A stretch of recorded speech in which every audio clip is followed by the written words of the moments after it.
guys, I'm Joe. Welcome back to my series of Spider-Man movie reviews. We've covered the Raimi trilogy, The Amazing Spider-Man 1, and now we're at the inevitable point, The Amazing Spider-Man 2. Ugh. Now, yes, I did review this back in the day when it came out about 3 years ago. Even at that time, I wasn't a big fan of it. In fact, I was pretty negative in my Worst Movies of 2014 video. But I wanted to watch it again to make sure that I wasn't really falling into the hype train of hating on it because it was cool to hate. Because while the movie did get a bad reception, it was hard to not fall into that trap.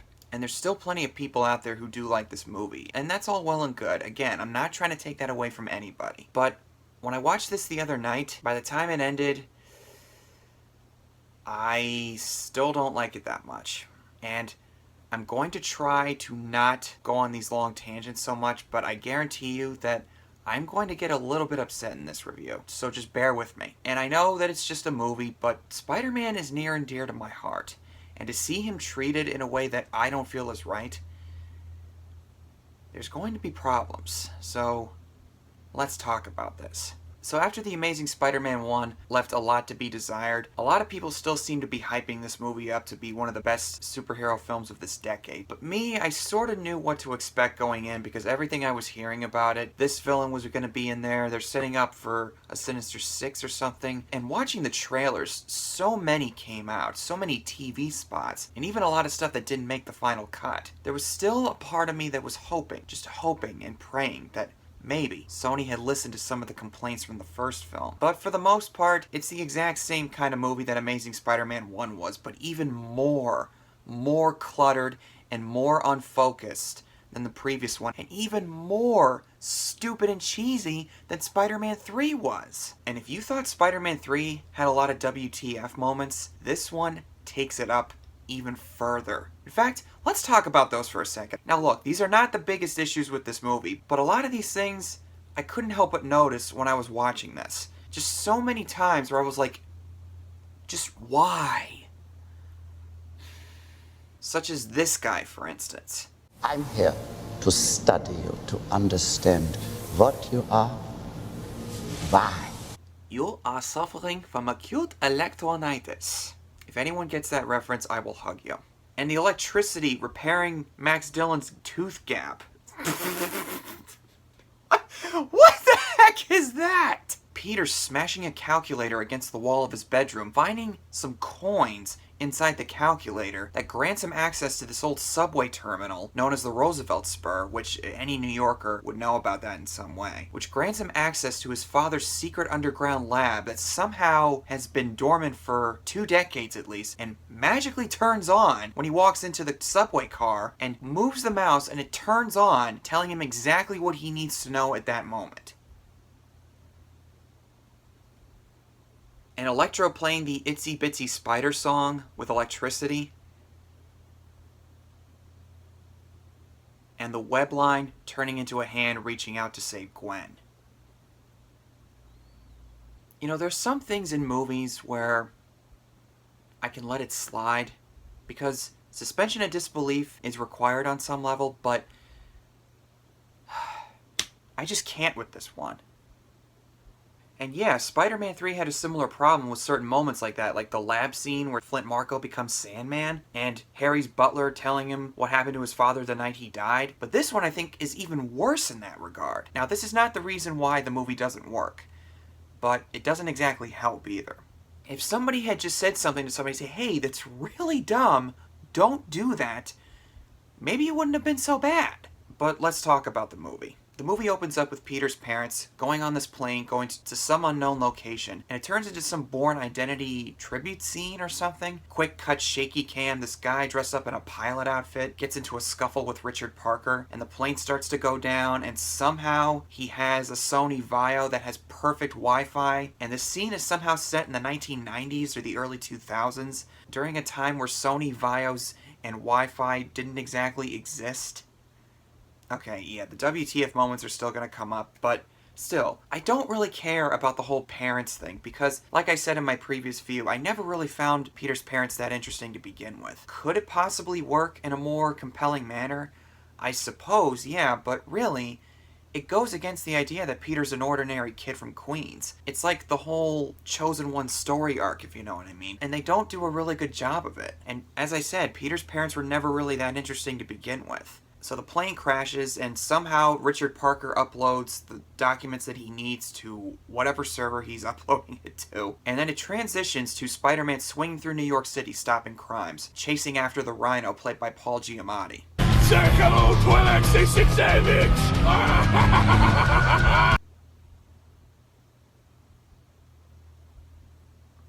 Oh, yeah, enough said. On the one hand, though, I do like how they went back to the traditional costume for Spider-Man. That is a huge improvement over the last one. It doesn't look like a basketball. It looks just like straight off the page. But here's my problem with the costume in this one. As much as I don't like the costume from the previous Amazing Spider-Man, this was clearly meant to please those who want everything to look exactly and feel like the comics. Everything being superficially accurate. Hey, you remember all that hard work we did in the previous film to make it different? And a lot of fans saying that it's the best looking on-screen costume because it's the most accurate, it's got the ultimate eyes and all that stuff. Just further adds to my point that I find it really hard to call it my favorite. Looks good. It does look good, but the intention behind it is just so cynical that I can't really get on board with it. And also, as Spider-Man's chasing after the Rhino, once again, his Spider-Man is too obnoxious, and clowns around with the Rhino while the Rhino is causing a bunch of destruction in his path. Watch what happens right here. When Spider-Man swings away to save Max Dillon, look what the Rhino does as Spider-Man swings away. And also when the Rhino's henchmen start shooting all these cops, possibly killing these cops and all the other civilians nearby. Why didn't Spider-Man do anything to stop that? Yes, he saved a bus full of people and he saved Max Dillon, but he could have saved those people instead of telling those jokes that the fans wanted to hear so badly. And you're telling me it's better to have him clown around with the Rhino, not really seeming that concerned about him killing people, over Peter dancing like a moron in the jazz club scene? And it further adds on to the people who say that Andrew Garfield is the best Spider-Man between him and Tobey Maguire. He's supposed to be that way. He doesn't know when to shut up. He's supposed to be cocky and all that. He does it to piss off his enemies. I know. That excuse has been made for 5 years, but that doesn't mean that the movie's any better than any of the previous ones, and he doesn't really seem that concerned that Rhino's mowing down a bunch of people as he's swinging away from his armored car. Not to mention that he shoots his machine gun out into the air, possibly firing into these windows on these neighboring buildings. He doesn't sound concerned at all. But while this is all happening, he gets a call from Gwen Stacy, who is at the high school graduation, and he starts seeing Captain Stacy's ghost, which they start to play on the fact that he didn't keep his promise to him at the end of the previous film. So he barely makes it to his graduation on time, and after their graduation, he decides not to be with Gwen Stacy, which starts the whole back and forth on and off again relationship. And this sets the tone perfectly as to what this movie is going to be like. On the one hand, besides the costume, you do get a nice Stan Lee cameo. I think I know that guy. Although it's not as funny as his cameo was in the previous one.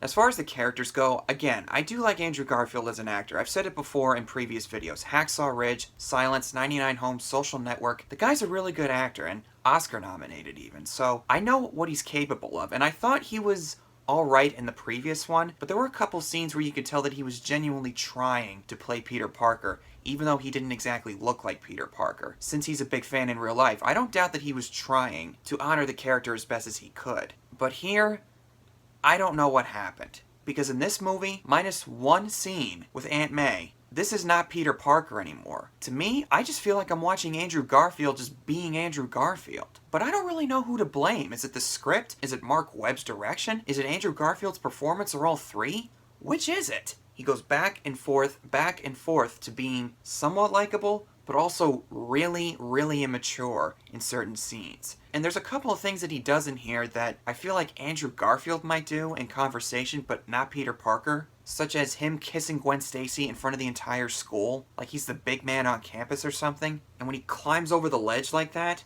even Harry Osborn is like, dude, what are you doing? And when he and Harry are skipping stones in the park pond, and Harry goes, nice throwing arm. And he says, It's just the wrist. It's just all in the wrist, buddy. What the hell is wrong with you? my thoughts exactly. Call me nitpicky all you want, but this is not Peter Parker. This is just Andrew Garfield being Andrew Garfield. And this movie, I think, completely ruins everything that makes Peter Parker an interesting character, which leads us into Gwen Stacy. Again, I really like Emma Stone, but she's just Emma Stone, not Gwen Stacy. And I wasn't a big fan of the relationship in the previous one. Doesn't get any better in here, because even though a lot of people say that this is the good part of the Amazing series or the Amazing Spider-Man 2, absolutely not. In this movie, it's nauseating to watch because both are indecisive and immature on whether or not they want to be with each other, because Peter starts off by deciding to break up with Gwen, saying, I made a promise to him and I can't stay with you. And she says, okay, fine, I break up with you. And then she leaves. But then later on, they start to go into this area where, like, you know what? Why don't we just be friends? I don't want to make things too complicated. Isn't that kind of the same as breaking your promise to Gwen's father, Peter? And she doesn't seem that bothered by it. It's just like nothing bad ever happened. And again, it's all just a bunch of flirting and scratching their noses and making faces at each other and going... These scenes make me feel like I'm watching something from the CW network. And a bad one at that. But then she later tells him, I'm leaving for England. And then he decides, okay, fine, I don't want anything to do with you then. It gets worse as it goes on, but we'll get more into that later. Now let's get into the villains. Jamie Foxx is Max Dillon, aka Electro. Jamie Foxx is a really good actor. Django Unchained, the D is silent, hillbilly. And he's an Oscar winner for playing Ray Charles back in '04, and Collateral with Tom Cruise. And I find Max Dillon to be really embarrassing and awkward to watch. He's like this reclusive nerd who nobody respects. He talks to himself, he fantasizes and fanboys about Spider-Man, and it's been said before, but he is essentially Edward Nygma from Batman Forever, who obsessed over Bruce Wayne, over Batman, is a fanboy turned bad guy. There's a misunderstanding between him and the villain, and they become enemies. And watching some of these scenes, I couldn't help but wonder, did Joel Schumacher walk onto the set and shoot these scenes? It's actually scary. Probably the biggest embarrassing moment for me with Max Dillon is a vision that he has where he's threatening this guy named Smythe, who I guess is Alistair Smythe in the comics, is when he does this. You're no Spider-Man! He's a Leo! You're a Sagittarius! You will spectral again! I'm gonna rip your web-doomed head off! Now, I get what they were trying to go for with Max Dillon, trying to make him sympathetic in some way. It could have been that way, but it just comes off as weird, uncomfortable, and really awkward to watch. And then we have Dane Dehaan, who plays Harry Osborn. I've heard that Dane Dehaan is a great actor outside of this movie, and I'm not doubting his acting abilities. To be fair, I haven't really seen him in much, but I have never been a big fan of his portrayal of Harry Osborn. In fact, I think he's pretty bad in this film. Seriously, what was with all the methodical talking? You shipped me off to boarding school when I was 11. On my 16th birthday, you sent me scotch, or one of your assistants did. And I'm sure because the card read, with compliments, Norman Osborn. And the way that we're introduced to Harry is when he finally meets his dying father, Norman Osborn, played by Chris Cooper, who I thought was a pretty good casting choice, but he's only in there for one scene. When he dies. Norman Osborn dies in here. It's just one giant exposition backstory scene. It doesn't even go for some kind of an emotionally twisted goodbye. And the dialogue that I was reciting earlier, you sent me a bottle of gin when I was 16, it was like, did the writers just look up their relationship on Wikipedia? Come on. Do your homework, for crying out loud. We didn't see a whole ton of stuff from the past with Harry and Norman in the first Spider-Man film, but we saw quite a few scenes with them together that allowed us to get a good idea of what their father-son relationship was like, which makes it even more impactful when Norman Osborn dies at the end of Spider-Man 1 and you feel Harry's pain. This one is barely touched upon. The scene is basically like, there's an interesting backstory that you're never going to see, goodbye. And Harry Osborn I've never really found to be that interesting of a character in this film. All we really get to know about him is he was friends with Peter at some point, he had a somewhat rocky relationship with his father, from what we've heard, and see, he's going to die. That's it. There's nothing else interesting about him, and they do like 3 movies worth of character stuff in here, and shove it into one movie where it all feels rushed, and you don't feel the impact of him becoming the Green Goblin. I remember at the time a lot of people thought he was a really great casting choice, and that his performance was really good. No, I'm sorry. Completely disagree with you there. And Sally Field as Aunt May, still is alright, I guess, except for that one scene where she tells Peter, I'm your mom. Stop worrying about your real parents. I raised you. You're my son. I made you do your homework, brush your teeth, blah, blah, blah. That is probably the best scene in this whole movie for me, at least that one moment, because it shows you, like, okay, maybe something good's coming back in there, maybe? And Peter starts to realize that, oh man, she's right. I haven't been that grateful to her. But then, of course, they go back to the usual stuff when she tells him, your dad used to go to the station a lot and come back home every day at certain times. It's like, come on, you had me there for a second and now it's gone. And another scene that I like where I was like, alright, that reminds me of Spider-Man. That doesn't irritate me. Is when he saves this little boy in the alleyway from these bullies. He just lands right in front of them and stands there kind of intimidating them, saying, yeah, go ahead. Try to get through me. See what happens. I dare you. And they all take off and he fixes the little windmill that this boy made and he walks him to school. In that one scene, I think they did a good job of capturing Spider-Man. Just that one scene. And those two moments that I mentioned don't really have that much of an impact, unfortunately. And Gwen Stacy, I actually find to be a really oblivious idiot in this film. If you thought Peter was kind of an oblivious idiot in Spider-Man 3, Gwen Stacy, I would argue, is much worse in that regard because she has to be in the most dangerous situations possible, like the Times Square scene, where she's grabbing a metal bar with electricity flying around, and she literally defies Peter's wishes for her to stay away from the fight between him and Electro at the end. And she's supposed to be this really smart woman, right? So why is she walking into the most dangerous situation, not looking at least once like she's going, you know what? Maybe I shouldn't be here. This looks too dangerous. And the thing with that is, people didn't like how Mary Jane was a damsel in distress in the previous trilogy, so they have her be proactive and perfect at everything and come in on her own accord and never be afraid of anything. And people will say, well, at least she's not a damsel in distress. Doesn't excuse the fact that she has no character to her. Her being a strong, independent character does not equate to quality. Speaking of intelligence, people of course have argued that Andrew Garfield's Peter Parker is much more smarter than Tobey's Peter Parker was. If that's the case, how come he doesn't know what Roosevelt is? He has to look up on Google what is Roosevelt. And he also doesn't know how batteries work or how electricity works, so he has to watch stupid YouTube videos about it? You're supposed to be a smart kid! Why are you relying on the internet to tell you how this stuff works or what it is?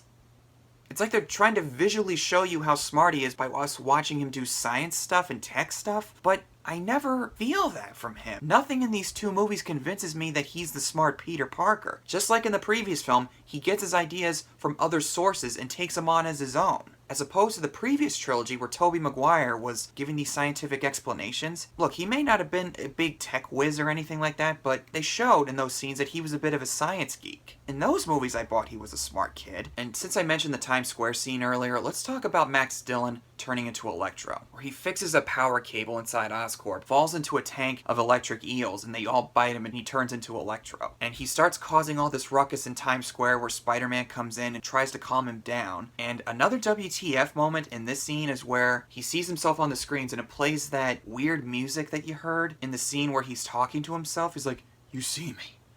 You see me. And the cops are all surrounding him and one sniper shoots him and Electro starts going crazy and Spider-Man stops him and the crowd starts cheering him on and all the cameras are on Spider-Man and Electro sees this, which I didn't realize this until watching it again. That's the reason why Electro hates Spider-Man. Not because he forgot his name that one time, but Spider-Man unintentionally steals the spotlight away from him and somehow, naturally, causes him to want to kill the guy?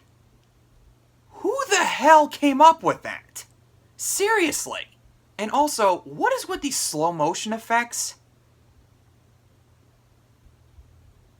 And you know how Peter Parker kind of flaunted around the fact that he was Spider-Man? It was an origin story, so I guess it was kind of okay, but in this one, he just is so, loud and obnoxious about it that the flaunting around the fact that he's Spider-Man, I think, is even worse. With him wearing this firefighter helmet saying, woo, yeah, got him, and just one Spider-Man, or woman, we don't know.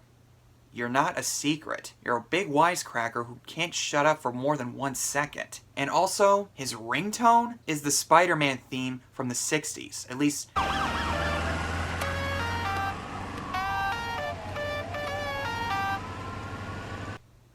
Really? Really? You're doing that to this character? And that's another thing. The city practically worships Spider-Man for, like, no reason. I mean, I guess you could say the reason is that because he saved the city from the lizard, but Dr. Connors is barely mentioned in here. He's only mentioned, like, twice. And it doesn't feel like a natural progression of the city appreciating Spider-Man, as opposed to the original trilogy, where it took its time over the course of the 3 films, where in Spider-Man 3, people were like, yeah, he saved the city twice. We love that guy. This one, it's like somebody flicked on a light switch and now everybody likes him for some reason. But probably the biggest thing with this movie is that there's a lot of plot points in here, a lot of characters, and in principle, that's not really a bad thing because you can't find a way to weave them all together. Other films have done it before, like Days of Future Past, The Avengers, Civil War from last year, managed to do that near perfectly. But the way this movie is constructed, it's like, okay, introduce plotline 1. Okay, stop, go to plotline 2. Stop, go to plotline 3, 4, 5, 6. Throw these subplots in here. Throw the Sinister Six references in here. And because of that, they spend no time allowing us to slow down and allowing the audience to digest what's going on. What does that remind you of? Now, of course, the natural argument is, well, hey, Joe, there's no dancing scenes in this movie, so Amazing Spider-Man 2 is so much better. And at least Peter doesn't dance around the street like an idiot with an emo haircut. Well, zippity-doo-dah! Newsflash for you guys. That's not good enough! And that's another thing. As I was watching this movie, the whole thing just felt so rushed, never giving you a moment to breathe. The whole time, I was just sitting there like this. Which Sony obviously got their hands in the pot with this one, which again, with all the marketing and all the TV spots that played before this film's release, and there's plenty of scenes in those trailers that didn't make the final cut. Just like last time, Sony did nothing to improve on this, except for 1 or 2 small things here and there, nothing else. And also, if you remember the Sony hack that happened after this came out, Kevin Feige apparently was emailing the execs at Sony, saying, okay, here's what you gotta fix, pretty much everything. Why do we need a year to pass? Tone down Paul Giamatti's performance, it's too cheesy and over the top. Probably my favorite comment of his is this. Andrew's performance is all over the place, a lot of crying, a lot of mania, hard to track him emotionally sometimes, and it undermines his reaction to Gwen's death because he gets upset and emotional a lot.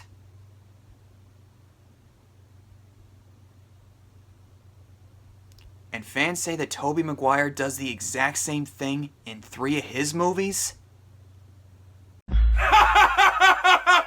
Hypocritical as they come! And if he did say that about Andrew Garfield, I agree with him. Because another thing that I didn't mention in my previous review was that people complain that Tobey Maguire cried too many times. He cries just as much as Tobey did, and I'd say even more than Tobey did. And I counted 5 times in Amazing Spider-Man 1. 1, 2, 3, 4, 5. In this one, 4 times. 1, 2, 3, 4. But why are people okay with Andrew Garfield crying? Is because he looks like a model. Tobey looks like a normal guy, so it's like, nope, inexcusable. He looks like a weirdo. People do not look like models when they cry.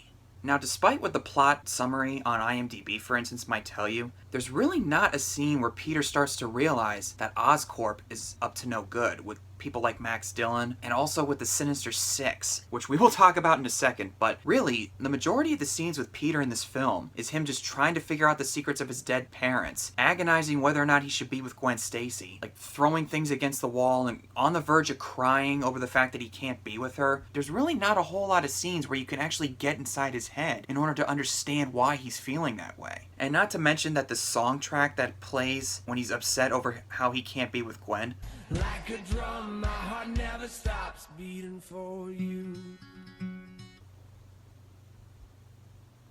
Speaking of song tracks, the soundtrack by Hans Zimmer, the musical score I should say, again, does not stick out here. Following in Danny Elfman's footsteps, like I said, is no easy task, even for Michael Giacchino, who's doing the score for Homecoming, but this sounds a lot like news music, something that you'd hear on BBC or NBC Today Show. And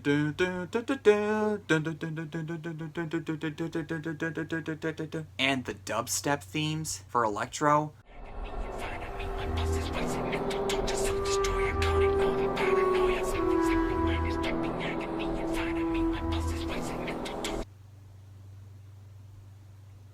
What exactly was he thinking when he did that?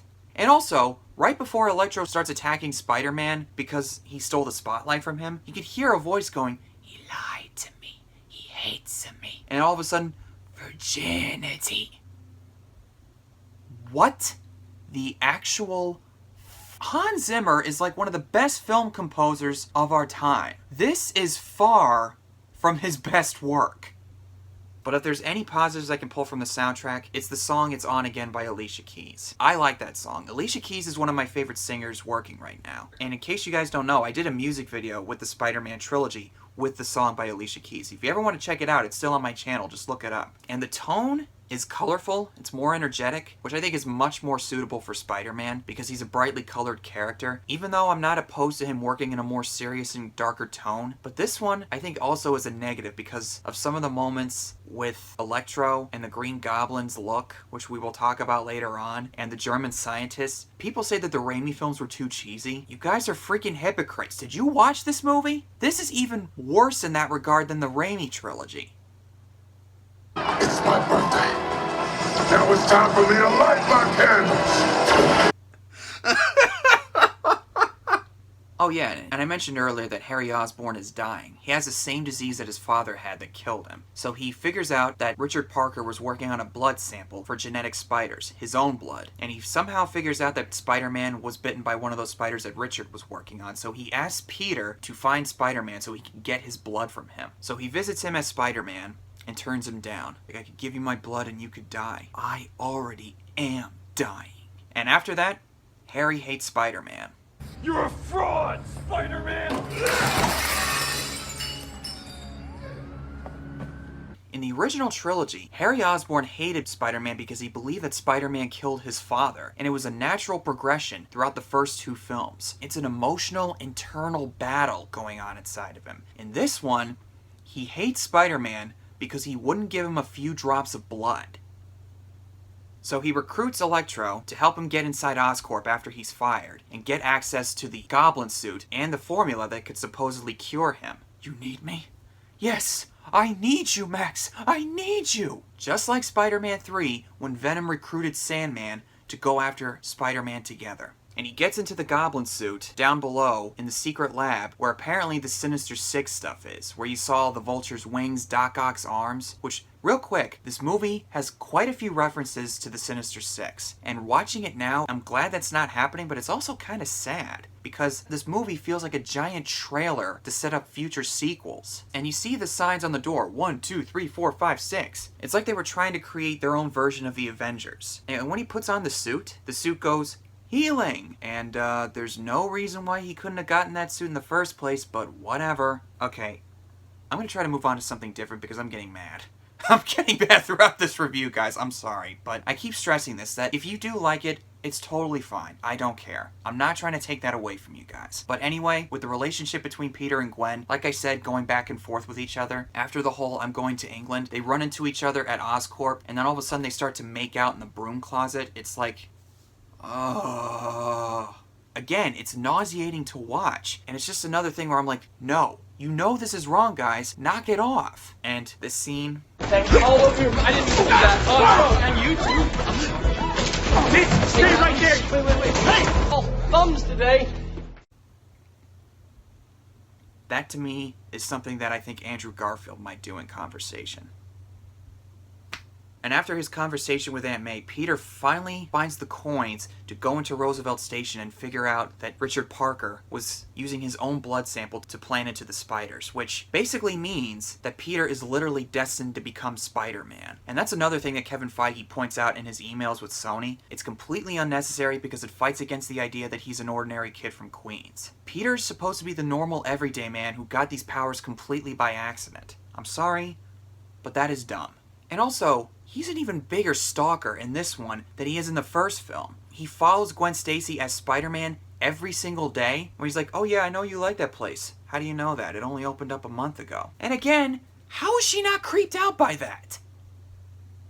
And then after he gets a phone message from Gwen saying that she's leaving for England, he decides to go with her after all, and she's so happy about it. And before that, he leaves this big note on the Brooklyn Bridge in webbing saying, I love you. I'm going with you to England. And start making out, and Electro starts causing trouble at the electrical power station, and Spider-Man decides to go after Electro and stop him. Tells Gwen repeatedly to stay behind and let him take care of it. While also, these two planes are flying over each other after the electrical surge happens, and you see Aunt May in the hospital, which apparently she's some kind of a night shift nurse, whatever. All of this is happening, and Spider-Man's trying to stop Electro. What is... oh man. As if this movie wasn't jumbled enough. But Peter and Gwen somehow manage to stop all this, and the planes manage to diverge, and Aunt May goes, "Alright, we're back, everybody, let's go." It's like, you shut up. You are a nurse trainee. What are you doing ordering people around? Oh yeah, and Captain Stacy's ghost shows up again. That's barely touched upon. Barely. Everything seems to be calm, and all of a sudden, the Green Goblin shows up. Like, literally, just comes out of nowhere, out of left field, and instantaneously, looking back and forth to Gwen and Peter, he immediately figures out that Peter is Spider-Man. That's even lazier than the Lizard finding his camera in the previous film, or even Norman seeing the cut on Peter's arm at the Thanksgiving scene. Which leads us to the most pivotal scene that everybody talks about with this movie, is the death of Gwen Stacy. This was hinted at in all the trailers, all the promotions, especially with her dress, which obviously is reminiscent of Gwen Stacy's dress in The Night That Gwen Stacy Died storyline. I've never really read the story personally, but I have read a little bit of it, not the entire thing, and this is the thing that a lot of people seem to praise about this, saying exactly why it's their favorite, because it's so accurate to the source material. Well, here's my take on this. And as I said with Gwen coming off as an oblivious idiot, Spider-Man tells her repeatedly to stay behind and let him take care of this problem, and she shows up in the cop car that he webbed her to, and she makes this big speech saying, Nobody makes my decisions for me, all right? Nobody. This is my choice, okay? My choice. This is mine. Here's the thing. It's supposed to be Spider-Man's fault in the comics that Gwen Stacy died, because the Goblin kidnaps her and she's unconscious while this is happening. He drops her off the bridge, Spider-Man fires a couple webs, he catches her finally, pulls her up saying, I got her, I got her. Not only am I the most dashing hero on two legs... Gwen? Gwen! No! No! He's basically talking himself up like he's so great because he saved her, and then he realizes that he practically killed her. By accident, of course. In this one, she goes out of her way to defy his wishes to stay behind. And Peter already knows that she could die in this situation. And if that's the case, that it's her decision to show up there on her own accord, there is no reason to kill her off to begin with. And that's the only reason why Green Goblin is in this film. To show up out of left field, pick her up, and drop her through the clock tower. And another thing that bothers me about this, Gwen Stacy just walks out of that room towards the Green Goblin as he and Spider-Man are talking. And not for 1 second, except when he comes after her, does she even have a look where she goes, I should probably get back inside because it's safer in there. She just stands out there looking at the two of them like this. Just how big of an idiot can you be? Am I going crazy? Or does she have a death wish in this movie? Does she want to die? In any case, he picks her up, drops her from a great height. Spider-Man and the Goblin fight it out through the clock tower, but then she falls off one of the gears. Spider-Man dives after her, shoots the web, which turns into that stupid-looking web hand, catches her, and she hits her head on the ground, and she dies. I don't want to sound cold, guys, because I didn't want to go into this movie wanting to hate it initially, but I really did not care about Gwen dying. People act like this is the most heartbreaking scene. It's not, because it feels like all they did was just flip through the pages of the comics and pasted them into this film without even actually reading it. Hey, you guys remember that image from the comics? We're gonna put that in there, and you're gonna love it. And the fans defended this movie to the end of the earth. That's why I prefer this over Spider-Man 3, because it actually follows the comics. Well, zippity-doo-dah. I don't care! It's stupid writing. It's her own fault that she died, not Peter's fault. It's like, why didn't they have her actually have a moment where she realizes, like, maybe I shouldn't be here? Just have Gwen Stacy show up on her own accord whenever she wants to, despite the fact that Peter tells her to stay behind. Who cares why she wants to be there? Huh? Who freaking cares? Have her show up on her own accord so the Green Goblin can come in and pick her up and drop her. Seriously, who freaking cares? It's the death of Gwen Stacy. Fans will love us because of that. It's Spider-Man. Fans will love it. And one more thing about Gwen Stacy's death. At the time, people argued that this was the ultimate lesson of great power and responsibility. Well, then what was the point of killing Uncle Ben in the first film?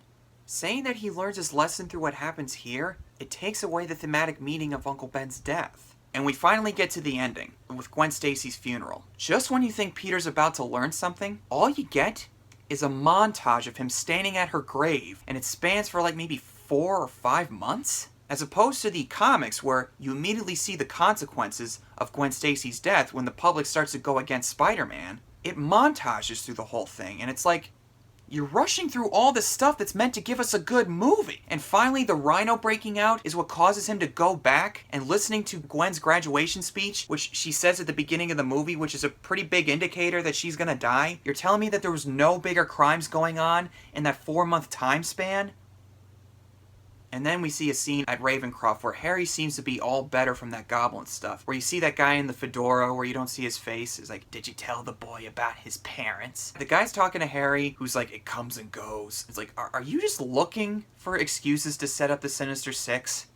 And this whole ending, where Spider-Man finally comes back, the Rhino's on a rampage on Park Avenue. The little kid that you saw earlier being helped by Spider-Man with the windmill, he has a Spider-Man costume on. The cops are shooting at the Rhino trying to stop him, and he's firing all these machine guns and all these missiles. And these civilians are not even keeping a really good distance away. This kid runs out into the middle of the street, and he puts on the mask and stands up to the Rhino, practically embarrassing himself. And Spider-Man finally shows up and has a little heart-to-heart with the kid. Meanwhile, the Rhino's just standing there waiting for them to finish their conversation.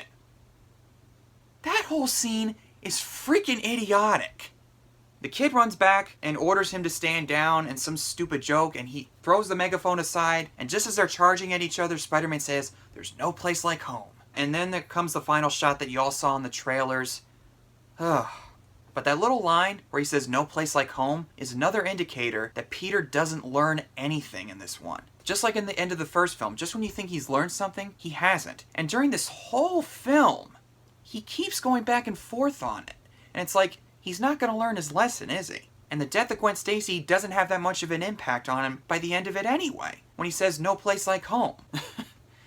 Yeah, those are my thoughts on The Amazing Spider-Man 2. If any indication beforehand and during this video, I do not like this movie at all. If you do, again, I'm not trying to take that away from any of you. It's perfectly fine. I may not understand that, but film is subjective and there's nothing wrong with that. So I just don't really like this movie personally. And in fact, I would say it's my least favorite of the Spider-Man movies that we've gotten so far. Say what you will about Spider-Man 3, but at least it has a narrative through line of some kind, genuine honest takes on the material, a sense of progression for Peter Parker, and attempts to offer up action set pieces that thrill you. This does not. Yeah, I said it. I would rather watch Spider-Man 3 over this movie any day of the week. Besides a couple of small things here and there, this movie is not good at all in my book.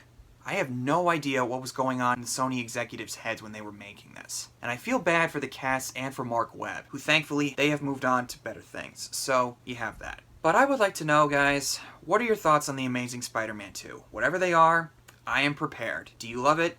Think it's alright, or do you absolutely despise it? Whatever the case is, comment below and tell me your thoughts, and tell me what your favorite Spider-Man movie is. I'm pretty sure you guys know what my answer is, but what are your favorites? And finally, we are on the horizon for Spider-Man Homecoming. This has been quite a journey, to be honest, so here's hoping that this is a good movie. So, comment below and tell me what your thoughts are, and I will see you guys next time.